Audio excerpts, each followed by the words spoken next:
잘 들리시나요? 제가 이범재 선생님한테 처음 이 강의 제안을 받았을 때는 그 예전 저희가 점프 일기 때 강의했던 그런 내용을 생각했는데 갑자기 엊그저께 그 스티브 잡스처럼 해달라 그래서 굉장히 부담받고 시작을 하게 됐네요.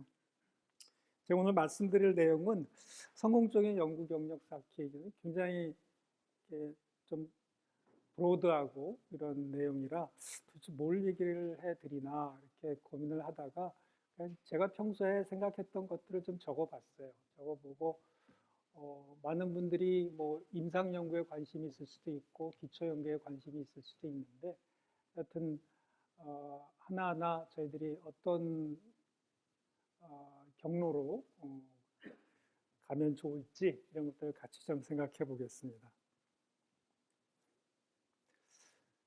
자, 그러면 저희가 제목이 성공적인 연구 경력 쌓기인데 그러면 성공적인 연구가 뭘까요? 뭐가 성공적인 연구일까요?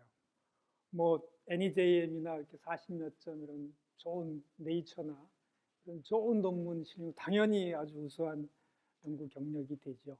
그리고 새로운 약제나 뭐 이런 걸 개발해서 벤처 회사를 세우고 그런 것도 아주 훌륭한 연구 경력이 될 겁니다. 근데 그런 것들만 다 훌륭한 연구이고 성공적인 연구일까요? 뭐 당연히 그렇지 않다고들 다들 생각을 할 겁니다. 왜냐하면 그런 큰 연구도 있지만 연구도 저희 뭐 인생의 한 부분이거든요. 저희가 왜 사는지 다들 행복하려고 사는 거잖아요, 그죠? 그러니까 제 생각은 뭐 요즘 뭐 어제 수능도 끝났지만 뭐 행복이 성적순은 아니잖아요. 오래전부터 얘기했잖아요. 성공적인 연구는 그 임팩트 팩터 순이 아닙니다. 그 행복한 연구가 되어야 됩니다. 성공적인 연구는. 저희가 흔히 뭐 소확행 뭐 이런 얘기를 하잖아요. 그러니까 매일매일 소소한 행복이 쌓여서 그것들이 행복감을 충분히 느끼게 만드는 것처럼 이 연구도 작지만 매일매일 내가 업그레이드 되는 걸 보고 내가 노력하는 걸 보고 행복하면 그게 성공적인 연구입니다. 그러니까 뭐 거창하게 생각하지 마시고 내가 매일매일 하는 작은 일들이 나한테 어떤 즐거움을 주는지 그런 것들이 내가 하는 연구하고 어떻게 연관이 되는지 그런 데서 행복감을 느끼고 자기가 만족하고 내 환자한테 도움이 되는 연구가 되고 내가 발전하는 모습을 보게 되면 그게 바로 성공적인 연구입니다. 그래서 오늘 그런 성공적인 행복한 연구를 하기 위해서 우리가 뭘 좀 더 생각하면 될지 그런 걸 좀 말씀을 드리겠습니다. 그러면 성공적인 리서치 커리어를 위해서 생각해야 될 것들이 뭐가 있는지 일단 첫 번째는 내가 무슨 연구를 할 수 있을까? 내가 어떤 분야를 하면 나한테 좋을까? 한번 생각할 수 있겠죠? 그 다음에는 내가 그러면 뭘 하려면 나한테도 뭔가 자산이 있어야 되잖아요. 자산이. 나한테 뭔가 있어야지 나도 뭘 연구를 시작하거나 아니면 같이 연구를 하거나 그런 내 자산을 어떻게 만들어 나갈 것인가. 그 다음에 거기에 또 그만큼 자기가 디보션을 해야 되고 그만큼 헌신을 해야 됩니다. 강력한 지식으로 무장을 해야 되고 그런 걸 하기 위해서 뭘 어떻게 해야 되는지 그 다음에 같이 연구하는 자기 멤버나 아니면 코워커나 이런 사람들을 어떻게 만들어 나가는지 또 돈이 있어야죠. 이건 뭐 연구하는데 그냥 맨땅으로 할 수는 없으니까 그럼 돈은 어떻게 만들어 나가는지 그 다음에 이 연구에도 어느 정도의 그 사교와 정치력도 필요합니다. 그래서 그런 것들은 처음 시작하는 분들이 어떻게 하면 좋은지 그래서 이런 내용으로 한번 말씀을 드리겠습니다. 그럼 먼저 내가 어떤 주제로 그럼 연구를 하면 좋을지 한번 보죠. 요즘 연구 분야는 너무 다양합니다. 연구에 대한 컨셉도 굉장히 확장이 많이 되고 있고요. 또 그런 컨셉들이 서로 융합되고 새로운 또 연구 아이템이 생기고 이렇게 굉장히 업데이트되는 내용들이 하루가 다르게 달라지죠. 이게 뭐 테크닉적인 것도 그렇고 컨셉 자체도 그렇고요. 그다음에 연구 간의 이제 바운더리도 점점 없어집니다. 저희가 뭐 드라이 랩, 웻 랩 그 외에도 뭐 공학, 의학, 뭐 수학 뭐 그런 바운더리가 점점 없어지고요. 이런 뭐 트랜슬레이셔널 리서치 이런 데에서도 방향성도 마구 왔다 갔다 합니다. 예전에는 하나하나 이렇게 바텀업으로 되던 것도 탑다운으로 되기도 하고 이 연구 방법도 상당히 많이 바뀌게 되죠. 그러면 저희가 어떤 뭐 방법적인 론으로 보면 방법적인 방법 그 내용으로 보면 어떤 리서치 필드가 있을지 잠깐 얘기만 하고 넘어가겠습니다. 뭐 잘 아시는 에피데미올로지 또는 뭐 빅데이터, AI, 딥러닝 한참 요즘 이슈가 되죠. 이런 것도 있고 그다음에 몰리큘러 에피데미올로지 단순 에피데미올로지뿐만 아니라 거기에 바이오 머티리얼들의 몰리큘러 변화들이 같이 융합이 되는 거죠. 그래서 진, 티슈, 뭐 바이오 인포마틱 그리고 뭐 퍼블릭 데이터 이런 것들이 다 융합이 되는 그 몰리큘러 에피데미올로지 이것도 바이오 빅데이터로 핫 이슈가 되고 있습니다. 그다음 베이직 리서치에는 뭐 여러 가지 티슈, 셀 베이스드 이런 많은 방법들이 들어갈 거고 그다음에 진 매니플레이션이 요즘 뭐 크리스퍼 캐스9 이런 걸 이용해서 한참 핫 이슈가 되고 있죠. 그다음 페이션 디라이브드 여러 가지 티슈 오가노이드나 여러 가지 모델이나 이런 것들을 이용해서 또 최근 많이 중요한 그런 방법으로 얘기가 되고 있습니다. 그다음 이런 많은 데이터들을 이제는 오믹스로 굉장히 많은 다량의 정보를 얻어서 그것들을 또 서로 인테그레이션하고 서로 또 융합해서 또 새로운 데이터를 만들어냅니다. 거기에 이제 마이크로바이옴도 있고 메타볼롬도 있고 제네틱스 이런 여러 가지들이 이제 많은 방법적인 걸로 이런 것들은 이제 생각할 수 있죠. 그럼 이러한 그 방법적인 걸로 뭐 어떤 주제적인 거에서 어떤 연구를 할 수 있을까? 어떤 여러 가지 질환이 있겠지만 거기에 파소제네시스 그런 병인론 이런 거에 대한 좀 더 기초적인 연구를 할 수 있을 겁니다. 그렇지만 이 기초적인 연구는 결국은 저희가 임상적으로 어떻게 이용을 할 수 있을지 그런데 연계가 되는 게 저희 의학적으로서는 좀 더 의미를 가질 수 있을 겁니다. 그래서 어떤 예방이나 진단이나 치료 이런 거에 대한 바이오마커나 그런 툴 디스커버리가 연계가 되면 제일 좋겠죠. 또 그러한 게 요즘 얘기하는 흔히 프리시전 메디슨 그런 방법으로 테스트를 하거나 디바이스를 개발하거나 어떤 알고리즘을 만들거나 이런 것들이 이제 또 중요한 그런 주제가 될 겁니다.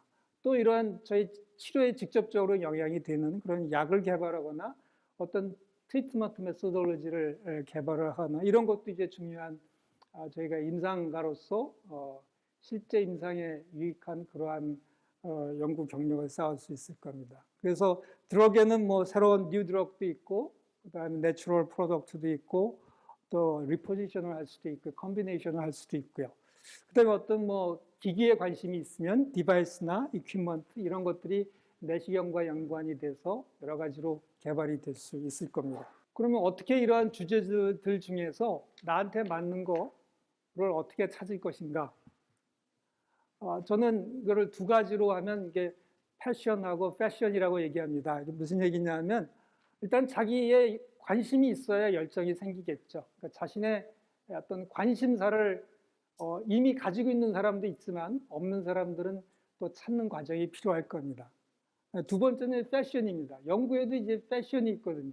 연구도 지금 현재 사회적 상황이나 또는 어떤 학문의 흐름에 따라서 패션이 생깁니다. 그래서 그 패션을 잘 따라가면 연구비도 많이 받을 수 있고 또 그만큼 또 주목을 받을 수 있습니다. 그래서 이것도 하나의 패션이고 트렌드입니다. 그래서 그런 거하고 얼마나 잘 맞는지도 한 번쯤은 고민을 해봐야 됩니다. 그러면 요즘 앞으로의 트렌드는 어떠냐?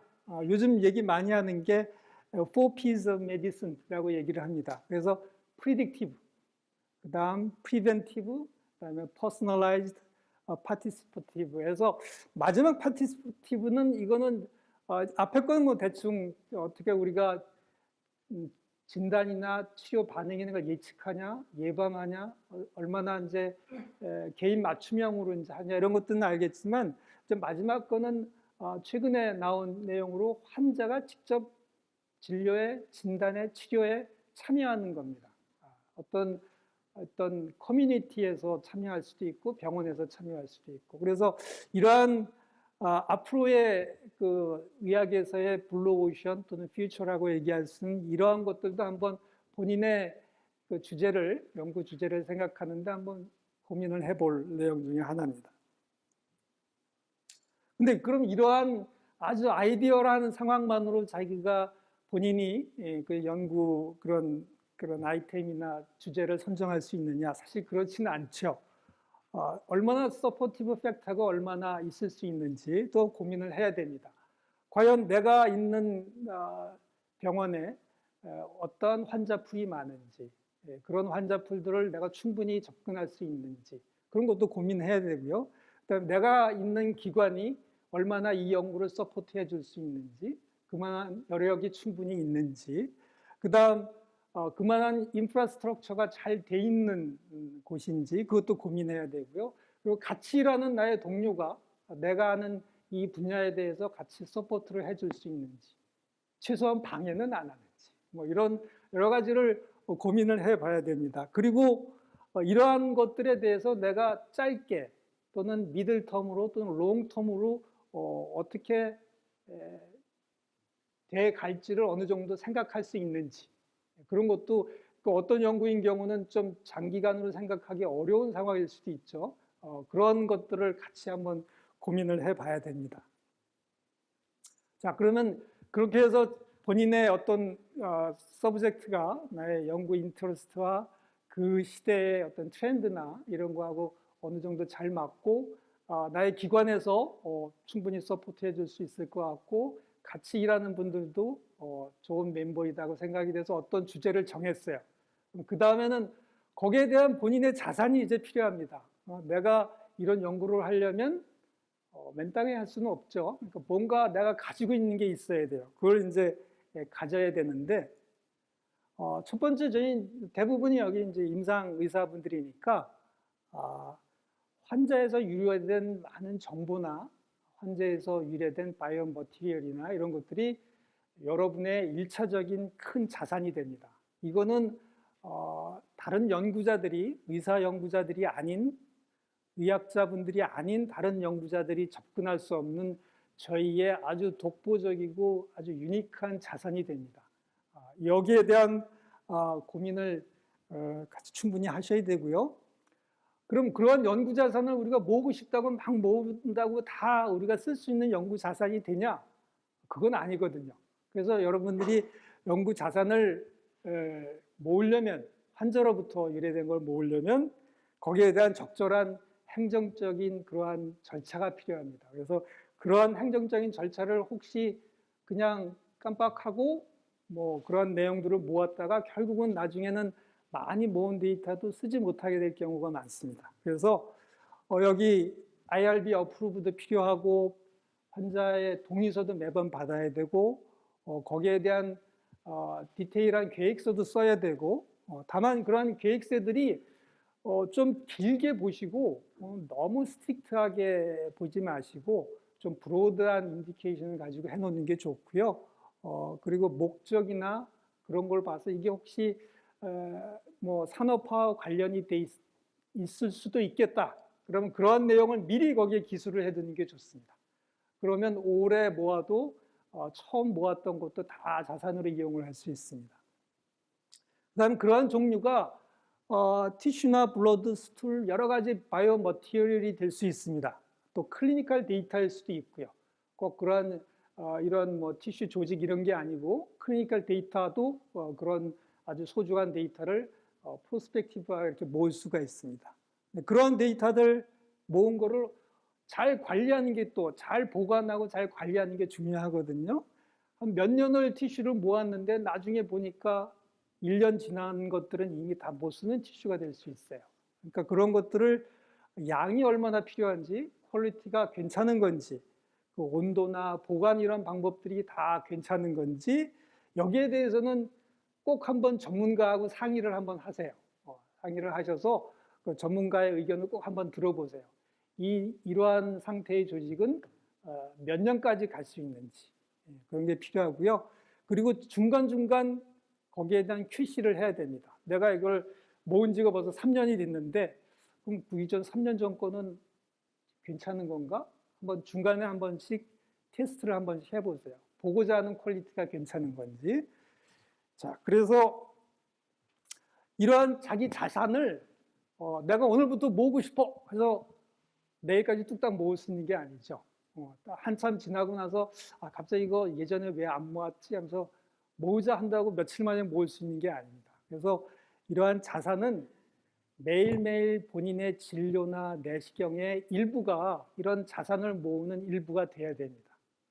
그렇게 되면 매일매일 본인이 하는 일 자체가 내가 조금씩 변하고 내가 조금씩 행복감을 더 느낄 수 있는 하나의 자산이 되거든요. 우리 통장에 돈이 쌓이면 행복감을 느끼듯이 이러한 자산도 매일매일 쌓여가는 엑셀 파일이나 또 이런 데이터베이스 파일을 보면 거기에 대한 행복감이 생기고 거기에 대한 어떤 새로운 아이템도 생각이 나고 그래서 이러한 매일매일의 진료나 이런 내시경이나 이런 것들의 일부가 어떤 구체적인 연구 주제와 연계가 돼서 매일매일 진료를 볼 수 있으면 진료 자체가 즐거워지고요. 그리고 그러한 하나하나 쌓이는 게 한 1년 지났는데 어느덧 꽤 많이 쌓인 걸 보면 좀 뿌듯함도 많이 느끼게 됩니다.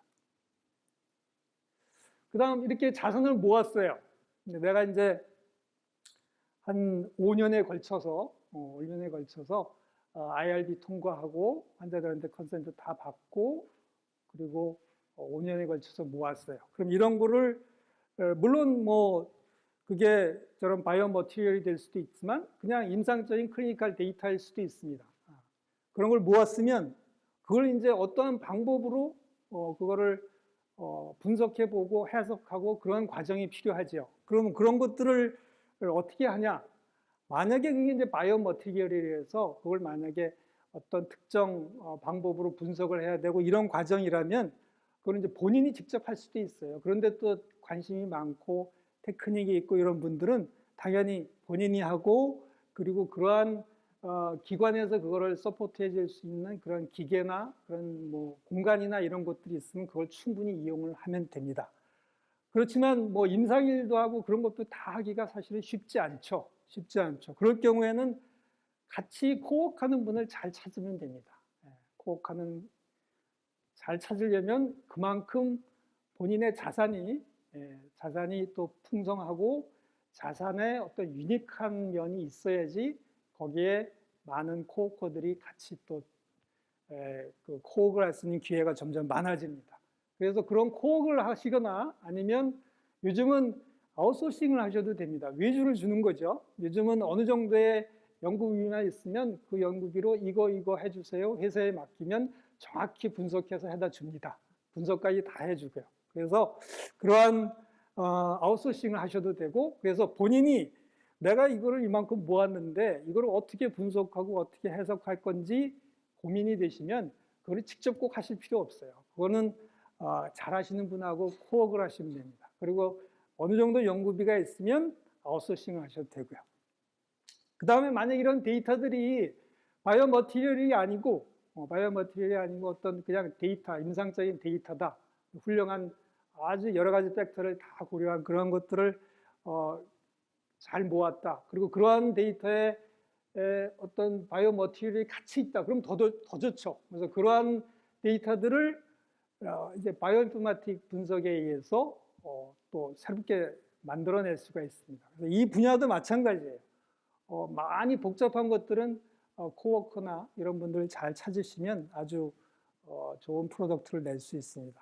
그렇지만 이 모든 과정이 결국은 코스트 이펙티브니스를 고려를 해야 됩니다. 내가 이만큼 투자해서 이만큼을 꺼내낼 때, 내 걸로 만들 때 내가 얼마나 거기에 뭐 나의 노동이나 나의 여러 가지 뭐 밤샘이나 뭐 여러 가지 그런 코스트가 내가 받을 수 있는 그런 여러 가지 이익이나 이펙티브나 이런 것들을 얼마나 잘 서로 조화가 되는지 이런 것을 꼭 고려하셔서 결정하시면 됩니다. 자, 그러면 이제 앞에 이런 과정들을 했어요. 근데 그런 과정들이 결국은 어떠한 프로덕트로 연결이 되겠죠. 그게 뭐 바이오마커일 수도 있고, 저희 임상적인 이제 측면에서 단순히 앞으로는 뭐 앞에 뒤에서도 얘기하겠지만 이런 연구들이 결국은 연구를 위한 연구가 되면 사실 거기에 대한 보람도 점점 없어지고 점점 매너리즘에 빠지기도 하고, 그래서 이런 연구가 결국은 환자한테 유용한 그러한 걸로 이어질 때, 그리고 그러한 게 진짜 환자한테 도움이 될 때 가장 큰 많은 보람을 느끼죠. 그래서 그런 거를 그렇게 접근을 하려면 여러분들이 또 그러한 연구가 훨씬 더 값어치를 발휘하려면 이런 특허라는 문제를 꼭 같이 생각을 해야 됩니다. 그래서 이 특허가 제대로 그 효과를 내려면 여러분들이 몇 가지 좀 주의해야 될 것도 있어요. 그래서 내가 이거 뭐 특허라는 건 생각지도 못하고 내가 좋은 거를 발견을 하고 좋은 걸 봐서 그냥 논문을 내버렸어요. 논문을 그냥. 근데 그건 이미 논문을 내든 또는 학회에서 초록을 발표를 해도 이미 발표가 되면 그건 특허로 인정을 못 받습니다. 그러니까 본인이 관심이 있고 이게 만약에 특허로도 갈 수 있겠다 싶으면 특허 출원하기 전까지는 그걸 발표를 하지 마세요. 하다못해 초록이나 심지어는 어디 이런 워크숍에서 자기 그 언퍼블리시 데이터를 낸 것도 안 된다고 얘기하는 분들도 있어요. 그래서 여하튼 그러한 학회 발표나 논문 발표 전에 이러한 게 그런 산업화 이런데 특허 이런 것들을 꼭 한 번씩 생각을 해보시고요. 그리고 이런 거에 출원 등록, 뭐 국내, 해외, PCT 국제 출원 이런 것들이 이제 그 단계입니다. 단계인데 여기도 너무 고민하지 마세요. 병원이나 대학마다 이런 것들을 해주는 그런 부서들이 요즘은 많이 있습니다. 그래서 거기에 얘기를 하면 안내도 잘 해주고요. 이걸 다 일사천리로 하도록 그렇게 또 도와줍니다. 그 다음에 이러한 것들이 결국 어떠한 방법으로 예를 들어 앞에 쭉 했던 걸로 이제 어떤 데이터가 나왔어요. 거기에 대한 프로덕트로 이게 환자한테 얼마나 도움이 되는가를 테스트해보고 그것이 실제 환자한테 도움이 되면 훨씬 더 좋겠죠.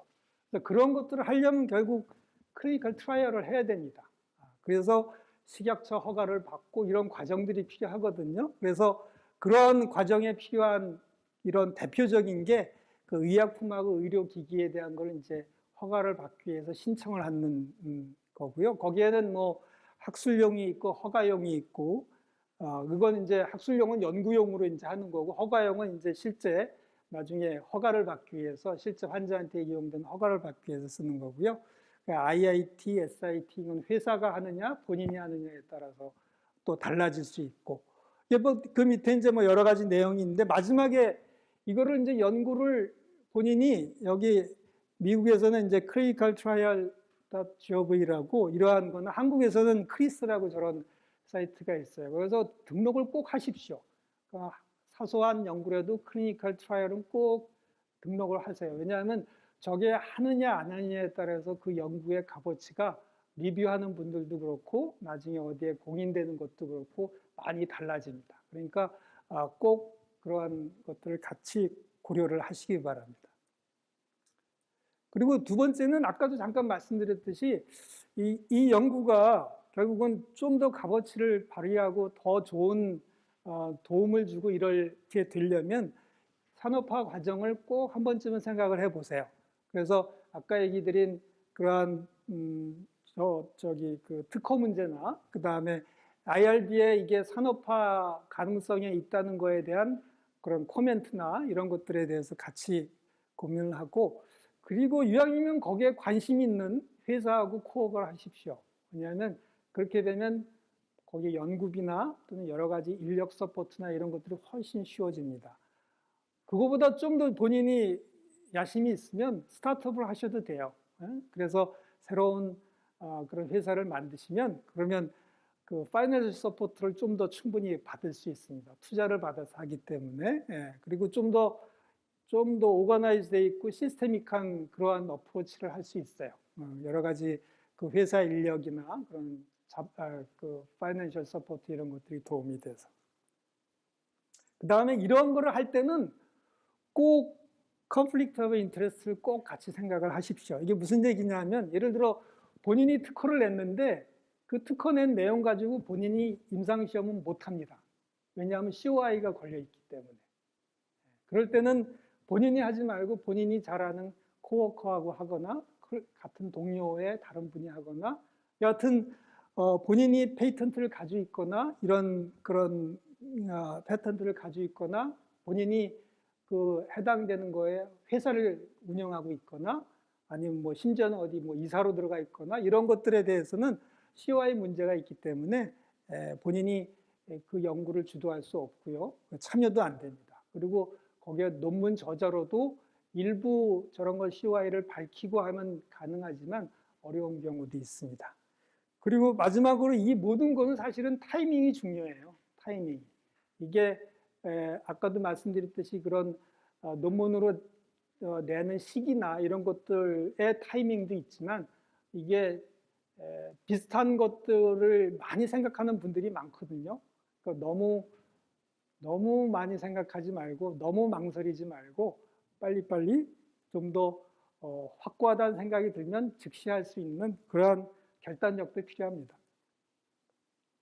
자, 그 다음에 이제 저런 거를 이제 갖추는 과정에서 같이 일할 사람들, 같이 연구할 사람들을 이제 구해야 됩니다. 그래서 그러면 이게 어쩌면서는 가장 중요하고 하면서도 또 가장 힘든 것 중에 하나라고 생각을 할 수 있어요. 뭐 여러 가지 방법이 있겠죠. 뭐 모집을 할 수도 있고 지인 소개로 만날 수도 있고 어떤 여러 가지 방법으로 뭐 구체적으로 어떻게 말씀드리지 못하지만 어떤 가장 중요하고 또 제일 힘듭니다. 그리고 학생 그런 제도가 있으면 그거를 이용해도 좋고 연구원을 통해서 해도 좋고요. 하여튼 그 장단점은 여러 가지가 있는데 여기에 대해서는 주의 어드바이스를 좀 받아도 좋고요. 이게 사람 하나 잘 뽑으면 진짜 많은 아주 융성한 그러한 연구가 될 수 있고요. 한번 잘못 뽑으면 진짜 패가망신합니다. 그 다음에 돈이죠. 돈을 그러면 어디서 받을까? 뭐 여러 가지가 있겠죠. 국가 연구비도 있고 국가 연구비가 처음 하기 어려우면 그러면 저희 학회나 저희 정연구학회에서도 특히 이번 회장님께서 아주 여러 가지 시드머니로 이용될 수 있는 그런 연구비들을 많이 만드셨거든요.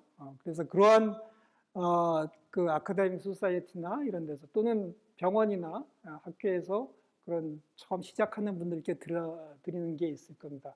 그 외에도 이 비영리 기관에서 하는 게 생각보다 꽤 많아요. 요즘 이슈되는 뭐 라이트 펀드나 뭐 아니면 비영리 기관들에서 또는 세계 뭐 학회인가 뭐 그런 기관, 오거니제이션 그런 데서도 이렇게 비영리 기관으로 또 하는 게 의외로 많습니다. 그런데 한번 도전을 해보셔도 되고요. 그리고 아까 말씀드린 대로 회사와 같이 코워크 좋고요. 본인이 스타트업 하는 것도 아주 이런 펀드에 있어서 좋은 방법 중에 하나입니다. 그 다음에 이제 네트워크인데, 자, 일단은 본인이 그런 인터레스트를 갖고 그렇게 하면 이런 엑스퍼트 그룹에 들어가십시오. 망설이지 말고 거기 아는 사람이 없다 그래도 들어가십시오. 그게 이제 처음에는 사실 쉽지 않을 수 있는데 아카데믹 소사이어티일 수도 있고요. 그다음에 어떤 작은 리서치 그룹일 수도 있어요. 그런 전문 심포지움일 수도 있고 그런 데서 이제 코워커를 만나면 여기 굉장히 이제 사적인 모임이 되기 때문에 사적인 그런 인간관계가 되기 때문에 앞으로 연구나 이런 데에서 굉장히 도움을 많이 받을 수 있습니다. 그래서 지속적인 교류를 할 수 있고 또 관련 행사나 이런 기술 정보가 한번 저런 소사이어티에 들어가면 계속 피드백이 옵니다. 거기서 뭐 행사가 있으면 행사 있을 때마다 여기 참여할 테냐 아니면 디스카운트 해줄 테니까 여기 올 거냐 뭐 이런 식으로 계속 그런 정보를 받을 수 있어요. 그 다음에 뭐 바쁘시지만 어떤 기관이나 병원이나 어떤 학회나 이런 데서 자기가 관심 있는 분야에 어떤 포지션이 있다.